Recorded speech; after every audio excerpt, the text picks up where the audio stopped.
பாரம்பரியமான சுவையான புது அறிமுகம் KTV True Value Bronatile. Vinayaka Missions Last School. Admissions open. BLLB, BBLLB, BCom LLB, LLB and LLM. Darling, mobile உலகின் super star. நாளைக்கு election நடந்துச்சுன்னா பழைய வரலாறுகள் இருக்கிற டேட்டாக்களை வச்சு பார்க்கும்போது திமுக ஆட்சி மீண்டு வர்றதுக்கான வாய்ப்பு தான். திமுக பிடித்திருந்த இடங்களை அதிமுக கூட்டணி பிடிக்கும் அப்படிங்கும்போது என்ன ஃபேக்டர்? சேப்பாக்கம் தொழில்களில் உதயநிதி நிற்கிறார். உதயநிதி ஜெயிப்பாரா அப்படின்னா ஆமா அப்படிங்கிற கண்ணோடி சொல்லலாம். சரிங்களா? உதயநிதிக்கு எதிராக விஜய் நிற்கிறாரு. அப்ப சினாரியமா 2019 வாங்கின ஓட்டுகளை விட 2021 வாங்கின ஓட்டுகளை 2024 டிஎம்கே குறையத்தான் ஓட்டு வாங்கியிருக்கு. அதே அலையன்ஸ். ஆனா 19, 21, 24 அவங்களுடைய வாங்கின ஓட்டு வந்து டிக்ளைன் ஆகிட்டே வந்திருக்கு. வேற இந்த பக்கம் பிஜேபியோட ஓட்டு கூட்டிட்டே இருக்கு, நாம் தமிழோட ஓட்டு கூட்டிட்டே இருக்கு. இன்னைக்கு விஜய் ஒரு புது கட்சி வந்து அவங்க ஒரு 10% ஓட்டு வாங்க போறாங்க. இதெல்லாம் யாருடைய ஓட்டு? இந்த டிஎம்கே கிட்ட வந்த ஓட்டு தானே. இப்போ இதே ஃபேக்டர்ஸ் வந்து எடப்பாடி பழனிசாமி அவர்களுக்கு எப்படி இருக்கு? அட்வான்டேஜ் வந்து இந்த இடத்துல பொலிட்டிக்கலா எடப்பாடி பழனிசாமிக்கு கிடைக்கும். ஏன்னா அவர் எதிர்கட்சிங்கனால அவருக்கு வந்து எல்லாமே லட்டா கிடைக்கும். அப்போ பாஜகவோட அதிமுக சேருது அப்படின்னு ஆட்டோமேட்டிக்கா அங்க ஒரு நெகட்டிவ் கிரியேட் ஆகுதுன்றது திரும்ப எப்பயுமே திரு எடப்பாடி பழனிசாமி அவருடைய இன்டெலிஜென்ஸை நீங்க அண்டர் எஸ்டிமேட் பண்ண முடியாது. அதை நம்ம கண்கூடா பார்த்திருக்கோம். அவருடைய இத்தனை வருஷம் அரசியல்ல அவருக்கு வந்து பிஜேபினால 4 ஓட்டு குறையுங்கிறது தெரியும். ஆனா 7 ஓட்டு உள்ள வருங்கிறது தெரியும். அப்ப 4 வெளியே போது 7 உள்ள வரும்னா 3 லாபம்னு வருது. 7 வருமா? சீமான் அவர்களுடைய அந்த ரோல் என்னவா இருக்கும்? அவர் திரு விஜயோடையோ அதிமுகவுடைய கூட்டணி வந்துருச்சுன்னா அவருக்கு வந்து ஒரு வரலாறு காணாத வாய்ப்பு இருக்கு. அவர் தனித்து போட்டிட்டாருன்னா பெரிய சவாலை சந்திக்க வேண்டியிருக்கும். இதற்கு முன்னாடி 5 தேர்தல்களையுமே வளர்ச்சியை மட்டுமே பார்த்த அண்ணன் சீமானுக்கு ஒரு அதே இடத்துல நிற்கிறதோ அல்லது ஒரு பின்னடைவோ வரக்கூடிய வாய்ப்பு. 95 தொகுதி எதிர்கட்சிகளுக்கும் 22 தொகுதிகள் இழுபறியும் மிச்ச தொகுதிகள் கூட திமுக கூட்டணிக்கு வந்து நிற்கிறது வந்து பாத்தீங்கன்னா இது எல்லாமே ஒரே ஃபார்முலா தான். ஈவு இரக்கம் இல்லாம எந்த விதமான ஒரு ராசி பலனையும் பார்க்காம ரொம்ப நேர தெளிவா போட்ட கணக்கு. ஸோ ஃபார்முலா ஒன்று, ரிசல்ட் வந்து அதே தான். உங்களோட ஹோப் வந்து இது 90% அக்யூரசி இருக்கும், இந்த 100% அக்யூரசி இருக்கும். இன்னைக்கு தேர்தல் நடந்தா நம்ம விஜய் ஃபேக்டர் நம்ம பார்க்க வேண்டியிருக்கு. விஜய் ஃபேக்டர் நாங்கள் அதில் சேர்க்கல. நம்ம தெளிவாக சொல்லிட்டோம், விஜய் ஃபேக்டர் சேர்க்கல. விஜய் ஃபேக்டரை சேர்த்தா அது எப்படினாலும் போய் நிற்கலாம். அதுதான் கணிக்க முடியாத ஒரு குழப்பமா இருக்கு. அப்படியே மாறக்கூட வாய்ப்பு இருக்கு. விஜய் அவர்கள் ஆட்சியை பிடிக்க வாய்ப்பு கிடையாது. விஜய் அவர்கள் எதிர்கட்சி தலைவராக வரக்கூட வாய்ப்பு கிடையாது. விஜய் அவர்களே ஜெயிப்பாராங்கிறது எந்த தொகுதி எதிர் கேண்டிடேட் யாரு, நான் ஏற்கனவே சொன்ன மாதிரி இந்த சின்னம் எல்லாம் பார்த்தா நீங்க சொல்ல முடியும். பாப்புலாரிட்டியை பொறுத்தளவுக்கு ஸ்டாலினோட கூடவே இருப்பார் விஜய். ஏன்னா விஜய்க்கு நெகட்டிவ் பட்டனே கிடையாது. But popularity is entirely different from voting. கலாட்டா நேயர்களுக்கு வணக்கம். நான் சரவண ராம்குமார். இன்று நம்மோடு மரியாதைக்குரிய மூத்த ஊடகவியலாளர் திரு ரங்கராஜ் பாண்டி அவர்கள் இணைஞ்சிருக்கார். அவர்கிட்ட பேசலாம். வணக்கம் சார். வணக்கம் சார். சாணக்கியாவினுடைய வெற்றி கணிப்பு 2026 இதெல்லாம் பார்க்குறோம். 2016 அப்படியே பிரதிபலிக்கும் அப்படின்ற விதத்தில் சொல்கிறீங்க. அதற்கான காரணங்கள் அப்படின்றது என்னவா இருக்குது சார்? 2016 உள்ளது அப்படியே பிரதிபலிக்கல, ரிவர்ஸில் பிரதிபலிக்கல. 2016 ஜெயலலிதா அவர்கள் ஆட்சி அமைச்சாங்க. அது வந்து ஆனால் என்ன, நம்ம ஏற்கனவே நம்ம பலமுறை இந்த அனாலிசிஸ்க்கு முன்னாடி ஒரு கிளாரிஃபை கொடுத்தோன்னா இது வந்து சர்வே இல்லை, அது வந்து அனாலிசிஸ். அனாலிசிஸ்னால் என்ன அப்படின்னா நம்ம டேட்டா பேஸை வச்சு நம்ம பண்ணுறோம். என்ன இருக்குது, என்ன இருந்தது, இதன் மூலமாக என்ன வரும் அப்படிங்கிற வச்சு. நம்மகிட்ட வந்து தயிர் இருக்குது, நம்மகிட்ட வந்து பால் இருக்குது, ரெண்டை வச்சு என்னென்னலாம் பண்ண முடியும் அப்படிங்கிற பார்த்து என்ன அவுட்கம் வருதுங்கிறத அனாலிசிஸ். சர்வேங்கிறது நம்ம ஃபீல்டுக்கு போகிறோம், மக்கள்கிட்ட நேரம் கேட்குறோம், அதில் அந்த நம்பர்ஸ் அப்படியே நம்ம கன்வெர்ட் பண்ணுறோம், அதை நம்ம பர்சன்டேஜாக போடுறோம். இதுக்கு முன்னாடி நம்ம போட்டிருந்தோம்.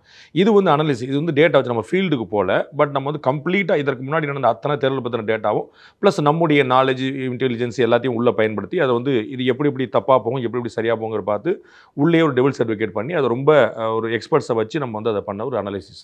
ஸோ சர்வேக்கும் அனலிசிஸ்க்குமான வித்தியாசம். இந்த அனாலிசிஸில் நம்ம என்ன தெரிஞ்சோன்னா நமக்கு ஏற்கனவே பலமுறை நம்ம சொல்லியிருந்தோம். இப்போ இருக்கக்கூடிய நிலைமையை பார்த்தா 2016 ரிப்பீட் ஆகும் அல்லது ரிவர்ஸ் ஆகும். இந்த அனாலிசிஸில் வந்து ரிவர்ஸ் ஆகுங்கிறது. ரிப்பீட்டுங்கிறது என்னென்னா ஏடிஎம்கே கவர்மெண்ட் அப்படியே வரும், டிஎம்கே கவர்மெண்ட் வந்து டிஎம்கே வந்து opposition party, largest opposition party. 2016 பார்த்தீங்கன்னா 99 சீட்டு டிஎம்கே எடுத்துச்சு. தமிழக வரலாற்றில் இவ்வளோ ஸ்ட்ராங்கான எதிர்கட்சி வந்து இருந்ததே இல்லை. அவ்வளோ பெரிய ஸ்ட்ராங்காக வந்தாங்க. ஆனால் ஏடிஎம்கே ஆட்சி பண்ணாங்க. அந்த மாதிரி வந்து ஏடிஎம்கே தமிழக வரலாற்றில் இல்லாத அளவுக்கு ஒரு பெரிய எதிர்கட்சியாக வரலாம். இதற்கு முன்னாடி இல்லாத அளவுக்கு அதிகமான சீட்டை 100 நெருக்கி வந்து நிற்கலாம். அது வந்து 95 சீட்டு நம்ம வந்து கொடுத்துருக்குறோம். ஸோ 95 அளவுக்கு வரக்கூடிய வாய்ப்பு இருக்குது அப்படின்னு. இது ஒரு 5-10 முன்ன பின்ன வரலாம், 5 முன்ன பின்ன வரலாம்னு வச்சுக்கோங்களேன். ஆனால் டிஎம்கே தான் திரும்ப வரதுக்கான ஸ்பேஸ் இருக்குங்கிறது இப்போ உள்ள அனலிட்டிக்கல் நிலைமை. இப்போ திமுகவும் ஓரணியில் தமிழகம்ங்கிறத கிளப்பியிருக்கு. அண்டு ஏடிஎம்கேவும் வந்து மக்கள் பாதைன்னு சொல்லிட்டு தமிழக எதிர்க்கட்சி தலைவர் வந்து கிளம்பியிருக்கிறாரு. ஸோ இந்த ரெண்டுமே வந்து ஓடிட்டுருக்கு. ப்ளஸ் பின்னாடியே நம்ம பார்க்குறோம் விஜய் அவர்களும் தன்னுடைய பிரச்சாரத்தை ஆரம்பிக்க போகிறார். இப்போ வந்து 2-3 மாநாடுக்கெலாம் பிளான் பண்ணியிருக்கான்னு பார்க்குறோம். இது எப்படி மாறுது? அந்த பிஜேபி 7 மாநாடுக்கான பிளானை பண்ணியிருக்காங்க. ஸோ இவங்கெல்லாம் எப்படி கொண்டு வர போகிறாங்கிற பொறுத்து இதை முன்ன பின்ன மாறலாம். பட் இன்னைக்கு தேதிக்கு இன்னைக்கு நாளைக்கு எலெக்ஷன் நடந்துச்சுன்னா பழைய வரலாறுகள் இருக்கிற டேட்டாக்கள் வச்சு பார்க்கும்போது திமுக ஆட்சி மீண்டு வர்றதுக்கான வாய்ப்பு தான் இருக்குது. சில இடங்கள்ல திமுக பிடித்திருந்த இடங்களை அதிமுக கூட்டணி பிடிக்கும் அப்படிங்கும்போது என்ன ஃபேக்டர், ஏதாவது ஒரு தொகுதி எனக்கு நான் ரொம்ப டீட்டெயிலாக நான் சொல்ல விரும்பல. நமக்கு வந்து நிறைய இப்போ என்னென்னா அதில் வந்து ரிசல்ட் வந்து எவ்வளோ அக்யூரேட்டாக இருந்ததுங்கிறதுக்கு ஒரு விஷயம் சொல்கிறேன். சிட்டிங் அமைச்சர்கள் உட்பட, முன்னாள் அமைச்சர் பெருமக்கள் உட்பட பல கட்சிகள்லேருந்து வந்து ரொம்ப சரியாக சொல்லியிருந்தீங்கன்னா, ஊடகவியலாளர்கள் உட்பட நிறைய பேர் வந்து பார்த்துட்டு ரொம்ப அனலிட்டிக்கல் வந்து ரொம்ப சரியாக இருக்குன்னு சொல்லியிருந்தாங்க. அவ்வளோதான். அது வந்து நான் எல்லாத்தையுமே சொல்லிட்டா என்னுடைய ஃபார்முலாவே சேர்த்து சொன்ன மாதிரி ஆயிரும். ஆனால் என்னென்ன, நான் ஏற்கனவே சொன்ன மாதிரி அந்த கட்சி, அந்த கட்சிக்கான தலைமை, அந்த கட்சியுடைய சின்னம், அந்த கேண்டிடேட், இதற்கு முன்னாடி உள்ள வரலாறு, இதற்கு முன்னாடி வென்றது தோற்றது, பாராளுமன்ற ரிசல்ட்டு, அசம்பிளி ரிசல்ட், இது எல்லாத்துக்குமே ஒரு வெயிட்டேஜ் கொடுத்து அதன் மூலமாக வரக்கூடிய விஷயம் இது. இது வந்து நம்ம வந்து இது எல்லாமே சேர்ந்து தான் அந்த கணக்கு. அதில் ஒன்னொன்றுக்கு ஒரு வெயிட்டேஜ் எவ்வளோ கொடுக்கணும் அப்படின்னு சொல்லிட்டு அது ஒரு கணக்கு வித்தியாசமாக. இப்போ ஒரு பேச்சுக்கு வந்துச்சுங்களேன், சேப்பாக்கம் திருவள்ளிக்கணில் உதயநிதி நிற்கிறார். உதயநிதி ஜெயிப்பாரா அப்படின்னா ஆமாம் அப்படிங்கிற கண்ணோடி சொல்லிடலாம். சரிங்களா? உதயநிதிக்கு எதிராக விஜய் நிற்கிறாரு, அப்போ சினாரியோ மாறும். உங்களுக்கு புரியுங்களா? அது வந்து அப்படி உத்தரவாதமாக ஜெயிச்சுரான்னு சொல்ல முடியாது, இழுபறிங்கிற இடத்துக்கு போய் நிற்க. அவனும் அப்படியும் விஜய் ஜெயிச்சுரான்னு சொல்லிட முடியாது. பட் அந்த இடத்துல ஒரு பெரிய சேலஞ்ச் வந்து நின்று பார்க்கணும். உங்களுக்கு தகவலுக்காக என்னென்னா, இதே சேப்பாக்கம் திருவள்ளிக்கணி தான் நினைக்கிறேன், திருவள்ளிக்கணி தொகுதியாக இருந்தபோது கலைஞர் வந்து அங்கே போட்டிக்கிட்டார். அப்போ வந்து ஏடிஎம்கே அலையன்ஸில் வந்து தாவூத் மியா கான் அப்படிங்கிறவர் காகிதம் இல்லத்துடைய பேரன் வந்து கருணாநிதிக்கு எதிராக போட்டிக்கிட்டார். சரிங்களா? அப்போ அவர் வந்து வாழைப்பழ சின்னத்தில் என்ன ரெட்டலையில் நிற்கல, 800 ஓட்டில் தான் ஜெயிச்சார் கலைஞர். ரெட்டலையில் நின்றுருந்தால் என்ன ஆயிருக்குன்னு யோசிக்கணும் நீங்கள். நம்ம இப்போ ராமநாதபுரம் பாராளுமன்ற தொகுதியில் நம்ம பார்த்தோம், திரு ஓ பன்னீர்செல்வம் வந்து அந்த பலாப்பழ சின்னத்தை கொண்டு போகிறதுக்கு எவ்வளோ கஷ்டப்பட்டாங்க. ஓ பன்னீர்செல்வம்னே 4 கேண்டிடேட் நிப்பாட்டாங்க. உங்களுக்கு புரியுங்களா? பன்னீர்செல்வம் நிப்பாட்டல, ஓ பன்னீர்செல்வம்னே 4 பேர் நிப்பாட்டினாங்க. அப்போ அந்த மாதிரி ஒரு சேலஞ்ச் இருக்கும்போது ஒரு புது சின்னத்தை கொண்டு போய் எவ்வளோ சின்னம். அப்போ வாழைப்பழ சின்னத்தில் நின்ன போது கலைஞரே 800 ஓட்டில் தான் ஜெயிச்சாருங்கும் போது ரெட்டலையில் தாவூத் மியா கான் நின்றுருந்தாரு என்ன இருக்குன்னு பார்க்கணும். அப்போ ரெட்டலைக்கு ஒரு வெயிட்டேஜ் இருக்குது, உங்களுக்கு புரியுங்களா? கலைஞருக்கு ஒரு வெயிட்டேஜ் இருக்குது, திருவள்ளிக்கணிக்கு ஒரு வெயிட்டேஜ் இருக்குது. இப்படி பல வெயிட்டேஜ் சேர்ந்தால் நம்ம வந்து இது யார் வெல்வா, யார் போவா, யார் இழுபறியாக மாறும், திமுக டந்து ஏன் இழுபறியாக போகுது, அதிமுக டந்து ஏன் இழுபறியாக போகுது, திமுக டந்து ஏன் அதிமுக போகுது, அதிமுக டந்து ஏன் திமுக போகுது, அதிமுக ஏன் தொடருது, திமுக ஏன் தொடருது, இவ்வளவு சினாரியோவும் நம்ம வந்து தொகுதி தொகுதியாக பார்த்ததில் இந்த எல்லா வெயிட்டேஜையும் சேர்த்து தான். ஸோ இப்போ இந்த 22 தொகுதி வந்து ஒரு இழுபறியாக இருக்கும் அப்படின்றதும் இந்த எல்லா ஃபேக்டர்ஸ் வச்சு தானே, இல்லை எல்லாம் ஒரே ஃபார்முலா தான். ஓகே. 95 தொகுதி எதிர்க்கட்சிகளுக்கும் 22 தொகுதிகள் இழுபறியும், மிச்ச தொகுதியில் கூட திமுக கூட்டணிக்கு வந்து நிற்கிறது வந்து பார்த்தீங்கன்னா இது எல்லாமே ஒரே ஃபார்முலா தான். ஒவ்வொரு ஏடிஎம்கேக்கு ஒரு ஃபார்முலா, டிஎம்கேக்கு ஒரு அப்படி ஃபார்முலா ஃபெயிலியர் ஆயிடும். அது வந்து ஆசையாக இருக்குமே தவிர ஃபார்முலா இருக்கு. நான் சொல்கிற ஃபார்முலா ஈவு இறக்கம் இல்லாமல் எந்த விதமான ஒரு ராசி பலனையும் பார்க்காம ரொம்ப நேராக தெளிவாக போட்ட கணக்கு. அதில் வந்த கணக்குடைய ரிசல்ட் தான் இது. திமுக கூட்டணி, இது அதிமுக கூட்டணி, இது வந்து இழுபறி, இவ்வளோ தான். ஸோ ஃபார்முலா ஒன்று, ரிசல்ட்டும் வந்து அதே தான். ஸோ உங்களோட ஹோப் வந்து இது 90% அக்யூரசி இருக்கும், இந்த 100% அக்யூரசி இருக்கும். இன்னைக்கு தேர்தல் நடந்தா இது 90% இல்லை, 100% அக்யூரசி இருக்கும். அதுதான் நான் சொன்னேன் உங்களுக்கு. திமுக அமைச்சர் பெருமக்கள் வந்து ரொம்ப சரியா இருக்குங்கன்னாங்க. ஏடிஎம்கேல முன்னாள் அமைச்சர் போல ஆச்சரியப்படலாம். அவங்க வந்து இப்போ நீங்கள் சொன்ன கரெக்ட் தாங்க, நாங்கள் இன்னும் கொஞ்சம் ஒரு 20 தொகுதி நாங்கள் எடுத்தோம்னா வேலை வந்துருவாங்க நாங்கள் அப்படின்னு அவங்களும் சொன்னாங்க. இது இழுபறிங்கிறது கரெக்ட், எங்கள் ஊர்லாம் கரெக்டாக இழுபறிதாங்கன்னு சொன்னாங்க. நிறைய பேர் வந்து அந்தந்த தொகுதி சார்ந்த மக்களே நிறைய பேர் ஃபோன் பண்ணாங்க. ஊடகவியலாளர்கள் நிறைய பேர் இதில் இந்த ஃபீல்டில் இருக்கிறவங்க நிறைய பேர் ஃபோன் பண்ணி பாஸ் ரொம்ப கரெக்டாக சொல்லி சொன்னாங்க. அது என்ன கணக்கு அப்படின்னா, இன்னைக்கு தேதிக்கு எலெக்ஷன் நடந்தால் அது 100% அக்யூரஸியாக இருக்கும். அது 90-80ங்கிறதே கிடையாது. ஆனால் நடக்க போகிற எலெக்ஷன் வந்து 2026 ஏப்ரலில். அப்போ 26 ஏப்ரல் அதுக்கு நிறைய சினாரியோ இருக்குது. இன்னும் நம்ம விஜய் ஃபேக்டர் நம்ம பார்க்க வேண்டியிருக்கு. விஜய் ஃபேக்டர் நாங்கள் அதில் சேர்க்கலை. நம்ம தெளிவாக சொல்லியிருந்தோம், விஜய் ஃபேக்டரை சேர்க்கலை. விஜய் ஃபேக்டரை சேர்த்தா அது எப்படினாலும் போய் நிற்கலாம். அதுதான் கணிக்க முடியாத ஒரு குழப்பமாக இருக்குது. விஜய் அப்படியே மாறக்கூட வாய்ப்பு இருக்கு, எப்படினாலும் போகலாம். அதாவது விஜய் ஃபேக்டர் உள்ள வர்றது மூலமாக இன்னைக்கு தேதிக்கு விஜய் அவர்கள் ஆட்சியை பிடிக்க வாய்ப்பு கிடையாது. விஜய் அவர்கள் எதிர்க்கட்சி தலைவராக வரக்கூட வாய்ப்பு கிடையாது. விஜய் அவர்களே ஜெயிப்பாராங்கிறது எந்த தொகுதி எதிர் கேண்டிடேட் யாரு, நான் ஏற்கனவே சொன்ன மாதிரி இந்த சின்னம் எல்லாம் பார்த்தா நீங்கள் சொல்ல முடியும். அவர் வந்து மதிமுக எதிராக போட்டிட்டா வேற ரிசல்ட், திமுக எதிராக போட்டிட்டா வேற ரிசல்ட், ஏடிஎம்கே முக்கியமான ஆளுனா வேற ரிசல்ட். அது எல்லாமே சேர்ந்து அங்கே நிற்கும். அதனால விஜய் அவர்களே வெல்வாராங்கிறது நம்ம எங்கே நிற்கிறாருங்கிற பொறுத்து தான் சொல்ல முடியும். ரெண்டு உத்தரவாதமாக சொல்ல முடியும், ஆளுங்கட்சியும் கிடையாது, எதிர்கட்சியும் கிடையாது. ஆனால் ஓட்டு ரொம்ப சால்ட்டாக பழப்பார். அட்லீஸ்ட் ஒரு 10% வரைக்கும் பழப்பாருங்கிறது எல்லாருமே எதிர்பார்க்குறாங்க. நம்ம டே 1 சொல்லிட்டு இருக்கோம். 6 to 10 கேரண்டியாக நம்ம எதிர்பார்க்கணும்னு சொல்லிட்டு இருந்தோம். அப்போ வந்து இந்த 10 மேலே போச்சுன்னா அது வந்து ஒரு சைடு ஸ்வீப்புக்காக கூட வாய்ப்பு இருக்கு. 2014 பாஜக கூட்டணி, தேசிய ஜனநாயக கூட்டணி பொன் ராதாகிருஷ்ணன் தலைமையில் வாங்கின ஓட்டு வந்து அவங்களுக்கு ஒரு 3 எம்பியை கொடுத்துச்சு. ஆனால் ஏடிஎம்கேக்கு ஸ்வீப்பை கொடுத்துருச்சு 37 சீட், டிஎம்கேக்கு 0. டிஎம்கே அலையன்ஸுக்கு வந்து ஒரு சீட் கூட கிடைக்கல 2014. ஏன்னா ஒரு தேர்ட் ஃப்ரண்ட் வந்து ஒரு பக்கமாக சாட்சி விட்டுச்சு. 2016 மக்கள் நல கூட்டணி வந்துச்சு. அது திரும்ப டிஎம்கே காலி பண்ணி விட்டு ஏடிஎம்கே திரும்பி வந்து ஸ்வீப் வந்துருச்சு. உங்களுக்கு புரியுங்களா? அப்போ வந்து நீங்கள் எந்த பக்கம் போகும்னு நீங்கள் உத்தரவாதமாக சொல்ல முடியாது. அது வந்து ஒரு குழப்பம் தான். அவர் யார் ஓட்டை எடுக்கிறாருங்கிறத பொறுத்து. ஓகே. ஏன்னா இப்போ இதுக்கு முந்தைய இந்த சி ஓட்டர்ஸ் எல்லாம் பார்க்கும்போது ஸ்டாலின் அவர்களுக்கு அடுத்தே விஜய் அப்படிங்கும்போது அப்போ இது எப்போ ஒரு கருத்து கணிப்பு அப்படின்றது சரியான ட்ராக்கா மாறும்? நான் அடுத்தவங்களுடைய கருத்து கணிப்பை பற்றி கமெண்ட் பண்ண விரும்பல. ஏன்னா அவங்க எப்படி பண்ணாங்கன்னு தெரியாது. இப்போ நீங்க ஒரு கருத்து கணிப்பு பண்ணிருக்கீங்கன்னு வச்சுக்கோங்களேன், நான் வந்து அது சரி சரியில்லைன்னு பேசுறது நியாயமற்றதுன்னு நான் நினைக்கிறேன். ஏன்னா நீங்க எப்படி பண்ணீங்கன்னு தெரியாம நான் எப்படி சரி தப்பு சொல்ல முடியும்? உங்களுக்கு புரியல. நான் அவுட்புட் மட்டும் வச்சு தான் பண்றேன். அந்த அவுட்புட் வந்து பொய்யா உண்மையா, உண்மையும் பொய்யும் கலந்ததா, அது அரித்மெட்டிக்கா உள்ளதா, அனலிட்டிக்கலா உள்ளதா, கீழே போயிட்டு வந்த சர்வேவா, அந்த சர்வே எப்படி பண்ணீங்க, ஃபோனில் பண்ணீங்களா, நேரில் பண்ணீங்களா, படித்தவங்களை எப்படி பண்ணீங்க, படிக்காதவங்களை எப்படி பண்ணீங்க, பெண்கள் எப்படி பார்த்தீங்க, எவ்வளோ பெண்கள் வச்சிருக்காங்க, எந்த தொகுதி, கிராமம் எவ்வளோ, 150 கணக்கு. It is not easy game. இந்த செஃபாலஜிக்கலாக நம்ம வந்து ஒரு சர்வே பண்ணிட்டு வருங்கிற ஒரு இவ்வளோதானங்க, அது பெரிய மேட்ராங்க, நான் ஒரு 10 பேர்ட்டு கேட்டேன் 10 அப்படி இல்லை. இங்கே உட்காந்து நீங்கள் ஒரு 7 பேர்ட்டு நீங்கள் இருக்க நம்ம இருக்கிற பைட்டு இங்கே வந்து வேறு ரிசல்ட் வரும். ஒரு கட்சி வந்து உங்களுக்கு வந்து 230 சீட்டு வந்துடும் இந்த இடத்துல நம்ம போயிட்டு. அப்படி இல்லை. அப்போ நமக்கு வந்து அது வேற ஒரு கணக்கு. ஸோ அவங்க சி ஓட்டர் என்ன பண்ணாங்கன்னு நான் சொல்ல விரும்பல. நான் சொல்ல வருது எங்களுடைய கணக்கு என்னவா இருந்தது அப்படிங்கிற பற்றி. பாப்புலாரிட்டியை பொறுத்தவரை உங்களுக்கு புரிஞ்சுக்கிறதுக்காக சொல்ல, I'm not commenting about C voter, but பாப்புலாரிட்டியை பொறுத்தளவுக்கு ஸ்டாலினை விட கூடவே இருப்பார் விஜய். ஏன்னா விஜய்க்கு நெகட்டிவ் பட்டனே கிடையாது. உங்களுக்கு புரியுங்களா? இப்போ ஏடிஎம்கே சரியில்லைன்னு ஒரு குரூப் இருக்கும், டிஎம்கே சரியில்லைன்னு ஒரு குரூப் இருக்கும், விஜய்க்கு சரின்னு மட்டும்தான் ஒரு குரூப் இருக்கும். சரியில்லைன்னு ஏன் இருக்கும்? சந்தேகப்படுறவங்க கூட நாளைக்கு ஒரு கிறிஸ்டியன் மிஷனரி பின்னாடி இருக்கோ ஒரு குரு அப்படி இருந்தவங்க கூட அதுக்கு எதுவும் ப்ரூஃப் கிடையாது. அவங்க யோசிப்பாங்க அப்படியா இருப்பாங்க. ஸோ அந்த பக்கம் வந்து போகாமல் இருப்பாங்க. ஆனால் அது வேண்டாம் அப்படின்னு போட மாட்டேன். சில பேர் பார்த்தீங்கன்னா உயிரே போனாலும் டிஎம்கே போட மாட்டேன், உயிரே போனாலும் பிஜேபி போட மாட்டேன் அப்படின்னு இருப்பாங்க. அதாவது நெகட்டிவ் ஓட். உங்களுக்கு புரியுங்களா? நம்ம என்ன சொல்கிறாங்க, பிஜேபியோட சேர்ந்தா சிறுபான்மை ஓட்டு கிடைக்குமா கிடைக்காது, இந்த கேள்வி வருதுல. விஜய்க்கு அது கிடையாது. He is not carrying any dead weight. உங்களுக்கு புரியுங்களா? ஸோ அவருக்கு இருக்கிற ப்ராப்ளம் அது. பிஜேபி மாதிரியான கட்சி வந்து நெகட்டிவ்லேருந்து ஆரம்பிக்க வேண்டியிருக்கு தமிழ்நாட்டில். அதான் ஒரு பெரிய சேலஞ்ச். மைனஸ் ஓட்லேருந்து ஆரம்பிச்சு இல்லைங்கிற ஜீரோக்கு வந்து அப்புறம் பாசிட்டிவ் ஓட். இப்போ பாசிட்டிவ் ஓட்டுக்கு வந்துட்டாங்கன்னு வச்சுக்கோங்க. ஆனால் திரு விஜய் அவர்கள் நேர் எடுத்தோன்னே ஜீரோலேருந்து ஆரம்பிப்பார். அவருக்கு மைனஸே கிடையாது. டிஎம்கேக்கு மைனஸ் உண்டு. உங்களை டிஎம்கே பிடிக்காத குரூப் உண்டு. அப்போ விஜயோடைய பாப்புலாரிட்டி யாரை விட டாப்பில் இருக்கும். அவர் நம்பர் 1 ஸ்டார். தமிழ்நாட்டில் வந்து நீங்கள் விஜயான்னு கேட்டால் எந்த விஜய், முரளி விஜயா அந்த விஜயான்னு யாரும் கேட்க மாட்டாங்க. புரியுங்களா? விஜய் கட்சி அப்படின்னு சொல்லி சொன்னால் எந்த விஜய் அப்படின்னு யாரும் கேட்க மாட்டாங்க. எல்லாருக்கும் விஜய்னா யாருன்னு தெரியும். அப்போ அவ்வளோ பெருசாக உள்ள டவுன் டு எர்த் வந்து ரீச் ஆயிருக்காரு. அப்போ அவருடைய பாப்புலாரிட்டி வந்து நான் அவர் வந்து ஸ்டாலினுக்கு கீழே ஸ்டாலினுக்கு மேலவே இருந்தாலும் ஆச்சரிய மாட்டேன். But popularity is entirely different from voting pattern. Okay, அப்போ இந்த நிலைமையில் அப்படிங்கும்போது ஒரு மெஜாரிட்டி கிடைக்காது அப்படின்றது தான் யாருக்கு ஜெயிக்கிறவங்களுக்கு தான். இன்னைக்கு தேதிக்கு அப்படிதான். திமுக கூட்டணிக்கு தான் வந்து 130+ இருக்குதே தவிர திமுகவுக்கு தனியாக இல்லை. அது வந்து 2006 மாதிரி தான் திமுகவுக்கு நிலைமை இருக்குது. நம்ம பார்க்குறோம். அது வந்து இது எப்படின்னு ஒரு யோசனை. பாண்டே வந்து டிஎம்கேக்கு நல்லா ஓட்டு கொடுத்தாரு. எங்கள் அண்ணன் கே.என். நேரு சொன்ன மாதிரி அப்படி ஒன்று இருக்கலாம். வந்து பாண்டே நமக்கு என்ன சப்போர்ட் பண்ண மாட்டார்கள். ஆனால் நம்ம வந்து அனலிட்டிக்கலாக பார்க்கணும். உணர்ச்சி போடாமல் 2019 வாங்கின ஓட்டுகளை விட 2021 வாங்கின ஓட்டுகளை 2024 டிஎம்கே குறையத்தான் ஓட்டு வாங்கியிருக்கு. அதே அலையன்ஸ்.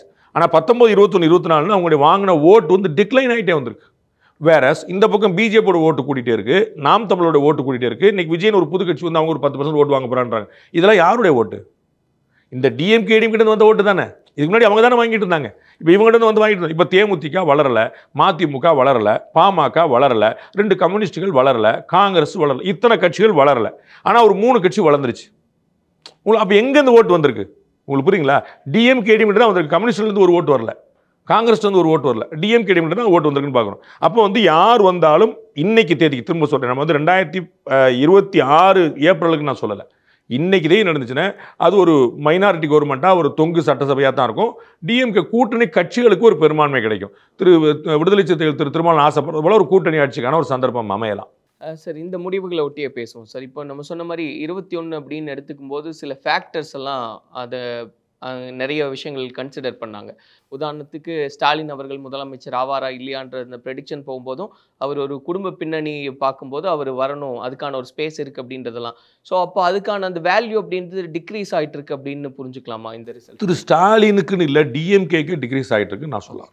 ஆன்டி இன்கம்பன்சி அதிகமாக இருக்குன்னு சொல்லுவாங்க. இல்லை, அவருக்கு ஒரு வேல்யூ வச்சு தானே முன்னிறுத்துறாங்க சார். அவர் எப்பயுமே அந்த வேல்யூல வந்து கட்சியோட பெருசாக தான் இருக்காரு. என்றைக்குமே பார்த்தீங்கன்னா பிஜேபியோட அண்ணாமலை பாப்புலராக இருப்பார், டிஎம்கேவோட ஸ்டாலின் பாப்புலராக இருப்பார், ஏடிஎம்கேவோட எடப்பாடி பழனிசாமி பாப்புலராக இருக்கலாம். அது விஜய் வந்து ஆட்டோமேட்டிக் அவர் தான் பார்ட்டியே, அதனால் வந்து பாப்புலர் பற்றி பேசுகிறேன். அப்போ இது மாதிரியான வந்து நரேந்திர மோடிக்கு தான் ஆப்வியஸாக எப்பயுமே வந்து உங்களுக்கு கட்சியோட அவங்களுக்கு சாங்க பேசும். அதில் ஒன்று கொள்ளப்படுற 2021 அவர் முதலமைச்சர் ஆக முடியுமா ஆக முடியாது, அண்ணன் செல்லூராஜ் போன்றவர்களாம் அவர் ஜாதகத்தில் இல்லை கட்டத்தில் இல்லைன்னு சொல்லிட்டு இருந்தாங்க. அப்போ முதலமைச்சர் ஆகிட்டார். வந்து மறைந்த நடிகர் ராஜேஷ் குறிப்பிட்டது போல் தமிழ்நாட்டிலேயே வயது மூத்தவர் முதலமைச்சரானது இவர் தான். ஓகேங்களா? இவர் எல்லாரும் 42 வயசில் முதலமைச்சரானவங்களாம் இருக்கிறாங்க. இவர் தான் வந்து வயது முதிர்ந்து மூத்த முதலமைச்சரானார். அப்போ ராசி இல்லை, சந்தர்ப்பம் இல்லை, வாய்ப்புலன்னு சொல்லிட்டு இருந்தவங்க ஆயிட்டார். அப்போ அது வந்து வேற ஒரு கணக்கு. அப்போ அலையன்ஸ் ரொம்ப ஸ்ட்ராங்காக இருந்துச்சு. அன்னைக்கு வந்து திரு எடப்பாடி பழனிசாமி கவர்மெண்ட் வந்து நாட் எ பாப்புலர் கவர்மெண்ட், ஒரு அன்பாப்புலர் கவர்மெண்ட்டாக மாறலை. ஆனால் வந்து அவங்களுக்கு ஒரு பெரிய செல்வாக்கு இல்லை, ஒரு ஈர்ப்பு ஏற்படலை. ஜெயலலிதா அவர்களுக்கோ எம்ஜிஆர் அவர்களுக்கோ கலைஞர்களுக்கோ இந்த மாதிரி ஒரு பாசிட்டிவான ஒரு விஷயம் வந்துடல. எங்களுடைய தமிழின தலைவர், எங்களுடைய குரல் அப்படின்னு ஒரு அட்ராக்ஷன் வந்து திரு எடப்பாடிக்கு வரல. இப்போ டிஎம்கே ஆட்சியுடைய செயல்பாடுனால திரு எடப்பாடி பழனிசாமிக்கு ஒரு பாசிட்டிவ் வந்துருச்சு. இதுக்கு அதுவே பரவாயில்லப்பான்னு நிறைய பேர் சொல்கிறாங்க. உங்களுக்கு புரியுங்களா? நம்ம வந்து எப்படின்னா ஏடிஎம்கே ஆட்சியை அந்த 2017 to 21 பெருசாக ஓவர்வெல்மிங்காக யாரும் வரவேற்கலை. ஆனால் என்னென்ன நோ நான்சென்ஸ் கவர்மெண்ட்டாக இருந்துச்சு. ஒரு பிரச்சனை இல்லாத பஞ்சாயத்தில் அது மாட்டு ஓடிக்கிட்டு இருந்துச்சு, அந்த மாதிரி இருந்துச்சு. இப்போ வந்து வரக்கூடிய இந்த பிரச்சனை கீழே வந்து நம்ம மேலே வரைக்கும் நம்ம எல்லாம் பார்க்கக்கூடிய பிரச்சனை பார்க்கும்போது அந்த ஆன்டி இன்கம்பன்சி வந்து இதுக்கு அவரே பரவாயில்ல பாடும். இது நிறைய பேர் காமன், இந்த ஆன்டி இன்கம்பன்சி ஒர்க்கிங் இன் தேவை. ஸோ திரு ஸ்டாலின் அவர்களுடைய செல்வாக்கு கூடி இருக்கா குறைஞ்சிருக்காங்கிற நம்ம அனலைஸ் பண்ணல. அது வந்து அப்படியே தான் இருக்காரு, ஒன்றும் குழப்பம் இல்லை. ஆனால் டிஎம்கே ஆட்சியுடைய செல்வாக்கு பின்னாடி சந்திச்சுன்னு பார்க்குறோம். இப்போ இதே ஃபேக்டர்ஸ் வந்து எடப்பாடி பழனிசாமி அவர்களுக்கு எப்படி இருக்கு? எப்பயுமே எதிர்கட்சியில் இருக்கிறவங்களுக்கு அட்வான்டேஜ் தான் பார்த்துங்க. அது எப்பயுமே 2019 வாங்கினதை விட அதிகமான சீட்டுகளை காங்கிரஸ் பெற்றது. டெல்லியில் 24. ஏன் நரேந்திர மோடி வந்து 2019 to 24 என்ன ஆட்சி கம்மியாக பண்ணிட்டாரு உங்களுக்கு புரியுங்களா? 2014 விட 19 கூட தான் சீட்டு வாங்கினார். நல்ல தம்பி மெஜாரிட்டிலாம் ஆட்சி பண்ணார், தனி பெரும்பான்மையிலே இருந்து ஆட்சி பண்ணார் 2 முறையுமே. 2019 to 24 ஏன் சீட்டு குறைஞ்சது 24 தேர்தல் போது? அப்போ 24 அவர் குறைஞ்சுன்னா இவருக்கு ஏன் ஆட்டோமேட்டிக்காக ஏறியும்ல? அப்போ ஆட்டோமேட்டிக்காக எந்த விதமான செயல்பாடும் இல்லாத ஒரு கட்சி காங்கிரஸுக்கே வந்து இருந்துருச்சு. அவளை எதிர்கட்சிகள் எல்லாருக்குமே ஓட்டு கொடுச்சு. அப்போ தான் இவங்க வந்து தனி மெஜாரிட்டி இல்லாமல் 240 சீட்டு குறைஞ்சாங்க பிஜேபி. அப்போ எதிர்கட்சியார்களுக்கு அட்வான்டேஜ். அவ்வளோ நான் வந்து இவர் சிறப்பாக செயல்பட்டாரா இல்லையா அந்த இடத்துக்கு நான் போகல. ஆட்டோமேட்டிக்காக ஆன்டி இன்கம்பன்சி யாருக்கு பலன் தரும்? எதிர்கட்சிக்கு தானே. அப்போ திரு எடப்பாடி பழனிசாமிக்கு ஆட்டோமேட்டிக்காக அந்த பலன் கிடைக்கும். அவர் இன்னைக்கு போகக்கூடிய இடங்கள் அவருடைய கூட்டங்கள்லாம் பார்த்தீங்கன்னா வெறும் கட்சிக்காரங்க மட்டும் இல்லை, அந்த ஒரு எழுச்சி கட்சிக்காரங்க தான், அதில் ஒன்றும் குழப்பம் இல்லை. கொங்கு பெல்ட் தான், அதில் ஒன்றும் குழப்பம் இல்லை. அதை தாண்டி ஒரு க்ரௌட் ஒன்று மாஸ் ஆகுது. அது என்ன அப்படின்னா இந்த ஆன்டி இன்கம்பன்சி ஒர்க் ஆகும். அந்த ஆன்டி இன்கம்பன்சி ஒர்க் ஆகிறதுனால தான் ஏடிஎம்கேக்கு, என்டிகேக்கு, விஜய்க்கு, பிஜேபிக்கு எல்லாம் ஓட்டு கூடுச்சு. அவரோட அவர் முன்வைக்கக்கூடிய கருத்துக்கள் அப்படின்னு பார்க்குறோம் சார். கொஞ்ச நாளுக்கு முன்னாடி வரைக்கும் இப்போ கிட்டத்தட்ட எதிர்க்கட்சி அளவுக்கு வாய்ஸ் ரைஸ் பண்ணது அப்படின்றது அண்ணாமலை அவர்கள் தான் அதிகபட்சமாக அந்த ப்ரெஸ்ஸோட அட்டென்ஷன் எல்லாம் சீக் பண்ணிட்டு இருந்தார். இப்போ அது அப்படியே டவுன் ஆகி எடப்பாடி அவர்கள் எடுத்திருக்காரு. அப்படிங்கும்போது இது இன்னும் பலம் சேர்க்குமா? எந்த விதத்தில் கொண்டு போய் சேர்க்கும்? கட்டாயமாக ஏடிஎம்கே பிஜேபிக்கு தனித்தனியாக இருந்ததுக்கும் ஏடிஎம்கே பிஜேபி ஒன்றாறு குரூப் வித்தியாசம் இருக்குல்ல. நான் தனியாக சண்டை போடுறேன், நீங்கள் தனியாக சண்டை போடுறீங்க, 2 பேருக்கும் பொது எதிரி தான். 2 பேரும் சேர்ந்து பண்ணும்போது அந்த எதிரியோட பலம் குறையும்ல, அதில் ஒன்றும் குழப்பம் இல்லையா? அதனால தானே இன்னைக்கு வந்து தமிழக முதலமைச்சர்லேருந்து துணை முதலமைச்சர்லேருந்து கனிமொழி அக்காலேருந்து எல்லாருமே வந்து அலையன்ஸ் பற்றி பேசுகிறாங்க. ஏடிஎம்கே பிஜேபி முன்னாடி சொன்னாங்க கள்ள கூட்டணி அமைஞ்சிருச்சு உடனே பொருந்தா கூட்டணி, கொள்கை இல்லாத கூட்டணி, அடிமை கூட்டணி, எடுபடி எடப்பாடி எவ்வளோ பேசுகிறாங்க. ஏன்? இந்த அலையன்ஸை வச்சு தானே. இப்போ இந்த அலையன்ஸ் வராத வரைக்கும் அவங்க ரொம்ப தைரியமாக இருந்தாங்க. அப்பா நமக்கு வந்து பிரச்சனை இல்லை, டிஎம்கே அலையன்ஸ் வர்சஸ் 4 பேர், விஜய், சீமான், அண்ணாமலை, எடப்பாடி 4 பேர். இன்னைக்கு வந்து இந்த 2 பெருங்கட்சி நம்பர் 1 நம்பர் 2 2 பெருங்கட்சிகள் ஒன்று சேரணுன்னே அது ஒரு ஆட்டி பிரச்சனை. இன்னும் அவங்களுக்கு வெல்ற அளவுக்கு நகரல, ஆனால் சேலஞ்ச் பண்ணிருச்சு. அப்போ அது வந்து டிஎம்கே அலையன்ஸுக்கு ஒரு பெரிய ஒரு குழப்பத்தில். இப்போ வந்து டிஎம்கே கூட்டணி பின்னடைஞ்சிருக்குங்கிறதுக்கும் ஏடிஎம்கே கூட்டணி பிஜேபி கூட்டணி வலுவடைஞ்சிருக்கிறதுக்கு ஒரு உதாரணம் தான் திருமாவளவன் சொன்னது. அவர் என்ன சொல்றாரு? கூட்டணியை நம்பினால்தான் ஆட்சியை பிடிக்க முடியும் என்ற இடத்துல தான் 2 கட்சியிலும் இருக்குது. இது கூட்டணி இருந்துகிட்டே சொல்றாரு. அப்படின்னா டிஎம்கே சேர்த்தானே சொல்றாரு, புரியுதுங்களா? கூட்டணியை நம்பி தான் ஆட்சி. ஆனால் கூட்டணி ஆட்சி அமைக்கிற அளவுக்கு பலவீனப்பட்டல. அவர் சொல்ற வார்த்தையே பலவீனப்படுறதான் சொல்றாரு. கூட்டணியை நம்பி தான் ஆட்சி அமைக்க முடிகிற அளவுக்கு பலவீனப்பட்டு கிடக்கு 2 திராவிட கட்சியும். ஆனால் கூட்டணி ஆட்சி அமைக்கிற அளவுக்கு பலவீனப்பட்டு கிடக்கல. அப்போ அதுதான் நான் சொல்ல வரேன். டிஎம்கே ஆட்சி பின்னடைவு சந்திச்சிருக்கு, அது ஏடிஎம்கே தானே பலமாக நிற்கும் ஆட்டோமேட்டிக்காக. அப்போ நம்பர் 1 இருந்த ஏடிஎம்கே, நம்பர் 2 இருந்த பிஜேபி, 2 பேரும் ஒன்றா சேரும்போது ஆட்டோமேட்டிக்காக அதற்கான பலம் கிடைச்சிட்டே இருக்கு. அவ்வளோதான். இந்த 26 ஒட்டி 2 பேருக்குமே இது வெற்றி அப்படின்றது ரொம்ப முக்கியமானது தான் சார். நான் சொல்றது ஸ்டாலின் அவர்களுக்கும் எடப்பாடி அவர்களுக்கும் இதில் யார் தன்னுடைய பலத்தை நிரூபிச்சே ஆகணும்னு ஒரு பெரிய அவசியம் இருக்கிறதா? நீங்கள் குறிப்பிட்டது போல 2 பேருக்கும் தான், அது ஒன்றும் குழப்பம் இல்லை. அட்வான்டேஜ் வந்து இந்த இடத்துல பொலிட்டிக்கலாக எடப்பாடி பழனிசாமிக்கு கிடைக்கும். ஏன்னா அவர் எதிர்க்கட்சிங்கனால அவருக்கு வந்து எல்லாமே லட்டாக கிடைக்கும். இப்போ வந்து வாயே திறக்காத ஊடகங்கள் கூட நீங்கள் அஜித்குமார் மேட்டரில் பேச வேண்டியதாக போச்சு. உங்களுக்கு புரியுங்களா? நம்ம வந்து ஒரு நடிகர் வந்து சாந்தனு அப்படிங்கிற ஒரு நடிகர், பாக்கியராஜோட பையன், அவர் வந்து ரொம்ப லேட்டாக விமர்சனம் பண்ணதுக்கு ரொம்ப சாரி, நான் வந்து இதை வந்து முன்னாடியே பேசுகிற நடிகர். அப்போ கூட பிரபலமான நடிகர்கள் வாய் திறக்கலை.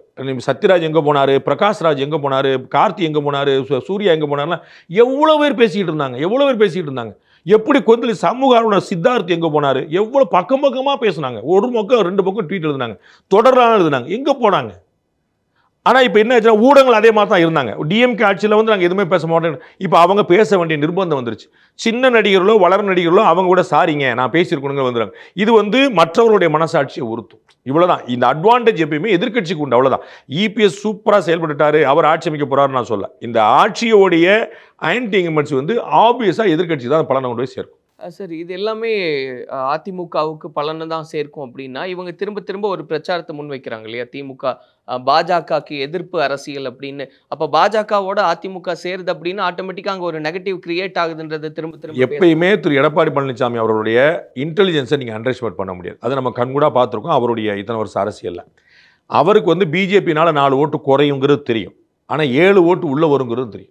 அப்போ 4 வெளியே போது 7 உள்ள வரும்னா 3 லாபம்னு ஒரு தெரியும். 7 வருமா சார்? நிச்சயமா வரும். அதில் நீங்கள் தானே சொன்னீங்க அண்ணாமலை இருக்கும்போது பிஜேபி ஆகா ஓன்னு இருந்துச்சு சொன்னீங்க. மொத்தமாக வெளியே போயிடாதுல. நீங்கள் அது கொஞ்சம் டவுன் ஆயிடுச்சு வச்சா கூட நீங்கள் மொத்தமாக போயிடாதுல. அவர் அண்ணாமலை இருக்கும்போது 11% இருந்துச்சு, இன்னைக்கு 1% தான் இருக்குன்னு சொல்ல முடியாதுல்ல. உங்களுக்கு புரியுங்களா? அப்போ நீங்கள் சரிபாதி வச்சாலும் ஒரு 6-7% வரும்ல உங்களுக்கு. அப்போ அது வந்து லாபம் தானே உங்களுக்கு. 6% 7% கூட வரப்போகுது ஏடிஎம்கே லாபம் தானே. அதில் என்ன குழப்பம் இருக்க முடியும்? ஆட்டோமேட்டிக்காக it is gain for ADMK. அது தெரியாமல் ஏங்க பண்ணுவார்? உங்களுக்கு என்ன நிர்பந்தம் இருக்குது? நீங்கள் டிஎம்கே வந்து இவ்வளோ பேர் அலைன்ஸில் வச்சிருக்காங்க, இவ்வளோ விமர்சனத்துக்கு பேர் வச்சிருக்காங்க. திரு பே சண்முகம் விமர்சிக்கிறாரு, முத்தரசன் விமர்சிக்கிறாரு, திருமாவளவன் விமர்சிக்கிறாரு, வைகோ வந்து வருத்தம் தெரிவிக்கிறார். இவ்வளோக்கு அப்புறம் ஏன் வச்சிருக்காங்க? இவங்க இருந்தால் தான் லாபம் தெரிஞ்சு தானே. அப்போ வந்து பிஜேபி இருந்தால் நட்டம்னா ஏன் வைப்பார்? அவர் அரசியல்வாதியில் முதல்ல அவர் ஜெயிக்க பார்ப்பார்ல. உங்களுக்கு புரியுதா நான் சொல்லுது? அவர் தோக்குறதுக்காக அவருக்கு அலைன்ஸ் வைப்பாரா? அப்படி எப்படி பண்ண முடியும்? அவர் ஜெயிச்சா முதலமைச்சர் ஆனால் தானே அவருக்கு பெருமை. அவர் முதலமைச்சர் ஆவார்னு அமித்ஷா சொல்லியிருக்கிறார்ல. அப்போ இவங்க வந்தால் நமக்கு நட்டம்னா ஏன் வைப்பாருன்னு கேட்குறேன். அப்போ திரும்ப திரும்ப திமுக தாவேகா இவங்கெல்லாம் பாஜகவை எதிர்த்து ஒரு அரசியல் செய்யறதுக்கான காரணம் அப்படின்றது என்னவா? பாஜகவுடைய வளர்ச்சி தான். ஏன்னா பாஜக வந்துட்டாங்கன்னா இந்தியா முழுக்க பெரும்பாலான மாநிலங்களில் பார்க்குறோம், ஒரு தடவை உள்ள வந்துட்டு அவங்க ஆட்சி விட்டு இறங்க மாட்டாங்க. டெல்லியில் பார்க்குறோம் 3 முறை ஜெயிச்சிட்டாங்க, குஜராத்தில் பார்த்தா 5 முறை 6 முறை, இந்த நார்த் ஈஸ்ட்டை பிடிச்சிட்டாங்க, வெஸ்ட் பெங்காலில் இந்த முறை ஆட்சிக்கு வந்துருவாங்க. இப்படி ஒவ்வொரு இடங்களையும் அவ்வளோ பெரிய ஒடிசாவில் உள்ளே நுழைய முடியாத இடத்துல வந்து நவீன் பட்நாயக் தூக்கிட்டு ஆட்சிக்கு வந்துட்டாங்க. அப்படி ஒவ்வொரு மாநிலத்தையும் அடிச்சு பிடிச்சி நோக்கி இதில் சத்தீஸ்கரில் ஆட்சிக்கு வந்துட்டாங்க, மத்திய பிரதேசத்தில் தொடர்ந்து ஆட்சி தக்க வச்சுக்கிட்டு இருக்கிறாங்க. அப்போ எல்லா இடத்துலையும் யோசிக்கிறாங்க, என்ன இப்போ ஒரு தடவை உள்ளே வந்தால் ஒன்று கேரளாவில் வளர்ந்துட்டு இருக்கிறாங்க, கர்நாடகாவில் ஏற்கனவே ஆளுங்கட்சி வந்துட்டாங்க, சவுத்தில் ஃபுல்லாக வந்துட்டாங்க, பாண்டிச்சேரியில் கோலிஷன் கவர்மெண்ட் நடக்குது. அப்போ அடுத்த குறி தமிழ்நாடு தான். திரு அமித்ஷா ரொம்ப தெளிவாக சொல்லிட்டார், நான் எவ்வளோ நாள் தமிழ்நாட்டுக்கு வரேன், எந்த மண்டலத்தினாலும் வரேன், நீங்கள் எங்கே நான் கோயம்புத்தூர் கொடுங்க, திருச்சி கொடுங்க, மதுரைன்ட்டார். இப்போ கூட எஸ்ஆர்எம்க்கு வரதா இருந்தது, மிஸ் ஆயிடுச்சு.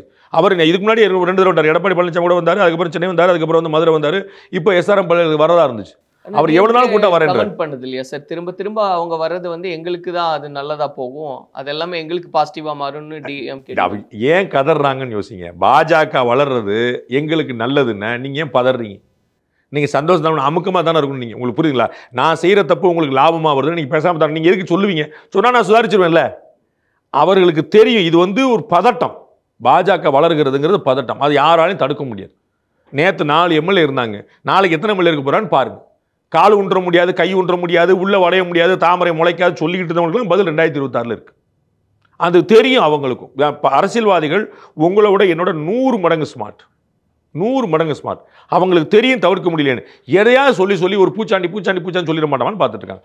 இவர்களோட கூட்டணி வச்சபோது பூச்சாண்டி இல்லையா? திரு எடப்பாடி பழனிசாமி கேட்கிறாருல, உங்களுக்கு நீங்க கூட்டணி வச்சிருந்தீங்களேங்க, அப்போ பூச்சாண்டி கிடையாது, நாங்கள் கூட்டணி வச்சு பூச்சாண்டியா மாறிடுறாங்களே, எப்படிங்க கணக்கு? இயல்பான கேள்வி தானே. இப்போ திரும்ப திரும்ப கேட்கறதுக்கான நோக்கம் இதுதானா சார்? ஏன்னா அதிமுக ஜெயிக்குது அப்படின்னா அந்த அமைச்சரவையில் வந்து பாஜக இருக்குமா இல்லையான்ற அந்த கேள்விகள் திரும்ப திரும்ப கேட்க, இதுவே யார் ஆட்சி அமைக்க போறாங்கிறது உறுதி ஆயிரும் இல்லையா? நீங்க இந்த டிஸ்கஷனுக்கு வர்றீங்கன்னாலே டிஎம்கே ஜெயிக்க போதுன்னா அதிமுக அமைச்சரை பத்தி ஏன் கவலைப்படணும்? இல்லை அது அவங்க சொல்லாமல் இருக்கிறனால தான் அந்த கேள்வி. நான் உங்களுக்கு புரிஞ்சுக்க, நான் அது சொல்லட்டும் சொல்லாமல் போட்டேன், அது ஒரு பக்கம் வச்சுக்க, நான் அதையும் பேசுறேன். உங்களுக்கு ஏன் அந்த கேள்வி வருது? தமிழ்நாட்டின் முதலமைச்சரா சீமான் வந்தா பொதுப்பணித்துறை அமைச்சர் யார்? ஏன் யாருமே எந்த மீடியாவும் கேட்க மாட்டீங்க? ஏன் எந்த மீடியா வரைக்கும் கேட்கல? உங்களுக்கு புரியுதுங்களா? அப்ப ஏன் எல்லாருமே வந்து ஏடிஎம்கே அமைச்சரோட பாஜக பங்கேற்குமான்னு கேட்குறீங்க? அப்ப எது வரப்போது நீங்க முடிவு பண்ணிட்டீங்க, உங்க கைமீறி போயிருச்சுன்னு தெரியுது, அவ்வளவுதானே. அப்ப பாஜக வந்து அதிமுக அமைச்சர்ல இடம் பெறுமா இல்லையா, அது 2வது கேள்வி. முதல்ல அமைச்சரவைங்கிற முடிவு பண்ணிட்டீங்களே, அதுவே முடிஞ்சு வச்சுன்ற. நீங்க கல்யாணம் முடிஞ்ச பிறகு ஆம்பளை பிள்ளையா பொம்பளை பிள்ளையான்னு கேட்குறீங்க. கல்யாணம் முடிஞ்சு வச்சு பிரெக்னென்ட் ஆயிட்டாங்க, கேம் ஓவர், அவ்வளவுதான். நல்ல செய்தி உங்களுக்கு வரப்போகுது, இவ்வளவுதானே. இந்த 26 எலெக்ஷன் அப்படின்னு 4 முனை போட்டியாக தான் இப்போ வரைக்கும் இருக்குது சார். இதில் சீமான் அவர்களுடைய அந்த ரோல் என்னவா இருக்கும் அப்படின்னு? அவர் திரு விஜயோடையோ அதிமுகவுடைய கூட்டணி வந்துருச்சுன்னா அவருக்கு வந்து ஒரு வரலாறு காணாத வாய்ப்பு இருக்குது. அவர் தனித்து போட்டிட்டாருன்னா பெரிய சவாலை சந்திக்க வேண்டியிருக்கும். இதற்கு முன்னாடி 5 தேர்தல்களையுமே வளர்ச்சியை மட்டுமே பார்த்த அண்ணன் சீமானுக்கு ஒரு அதே இடத்துல நிற்கிறதோ அல்லது ஒரு பின்னடைவோ வரக்கூடிய வாய்ப்பு இருக்குது. அது வந்து திரு விஜய் அவர்கள் நிறைய அந்த ஓட்டை அபகரிப்பார். அலையன்ஸாக ஏடிஎம்கேயும் பிஜேபி வந்துருச்சுங்கனால டிஎம்கே வேண்டாம்னு நினைக்கிறவங்களுக்கான முதல் வாய்ப்பாக அந்த ஏடிஎம்கே அலையன்ஸ் வரக்கூடியது இருக்குது. அதனால் வந்து திரு சீமானுக்கு உண்மையிலே கடுமையான சவால் காத்திருக்கு. அவர் விஜய் கூட சேர்ந்துட்டாலும் நல்ல வாய்ப்பு இருக்குது, பெரிய அளவில் ஓட்டு பர்சன்ட் எடுத்த முடியும்.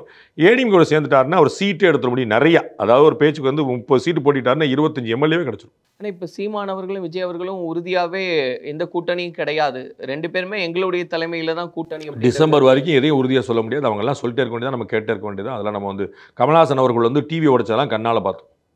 இன்றைக்கி வந்து முன்னாடி டிவிக்கு முன்னாடி வந்து நாட்டுக்காக தேவை, அதனால நான் வந்தேன் அப்படின்னு சொல்லிட்டு போகிறார். அதனால் அவ்வளோதான், அது வந்து நம்ம பார்த்தோம்ல. அதனால் வந்து எல்லாமே எல்லாருக்கும் தேவைக்கு வந்து நடக்கத்தான் செய்யும். நம்ம வந்து உத்தரவாதம் 2026 டிசம்பருக்கு 25 டிசம்பருக்கு பிறகு தான் நான் வந்து இவங்க வருவாங்க வரமாட்டாங்கன்னே சொல்ல முடியும். அது வரைக்கும் யாருனாலும் சேரலாம். அதில் திமுக கூட்டணி அதிமுக கூட்டணி எது வேணா திமுக கூட்டணியிலேருந்தே அதிமுக கூட்டணிக்கு வரலாம். அதிமுக காத்திருந்த கட்சிகள்லாம் திமுக கூட்டணிக்கு போகலாம். விஜயே ஏடிஎம்கே கூட்டணிக்கு வரலாம். நாம் தமிழரே ஏடிஎம்கே கூட்டணிக்கு வரலாம். நாம் தமிழரும் விஜயும் கூட்டணி சேரலாம். எதுனாலும் நடக்கலாம். இப்படி இருந்தாலும் நடக்கலாம். திமுகவும் கூட்டணி சேராது, பாஜகவும் திமுகவும் கூட்டணி சேராது, பாஜகவும் காங்கிரஸும் கூட்டணி சேராது, விடுதலை சிறுத்தைகளும் பாஜகவும் கூட்டணி சேராது. இந்த விஷயங்களை தவிர எதுனாலும் நடக்கலாம். விடுதலை சிறுத்தைகளே நாங்கள் ஏடிஎம்கே கூட்டணியில் இருக்கிறோம், பாஜக கூட்டணியில் இல்லைன்னு ஒரு வாங்கிட்டு கூட எடுத்துக்கலாம். பாஜக இருந்துக்கிட்டே எதுனாலும் நடக்கும், இது நடக்காதுன்னு சொல்லவே முடியாது. பொறுத்திருந்து பார்ப்போம் சார், இது எப்படி கணக்குகள் மாறுது. நன்றி. பாரம்பரியமான சுவையான புது அறிமுகம் KTV True Value Bronatile. Vinayaga Missions Law School. Admissions open. BLLB, BBA LLB, BCom LLB, LLB and LLM. Darling mobile உலகின் சூப்பர் ஸ்டார்.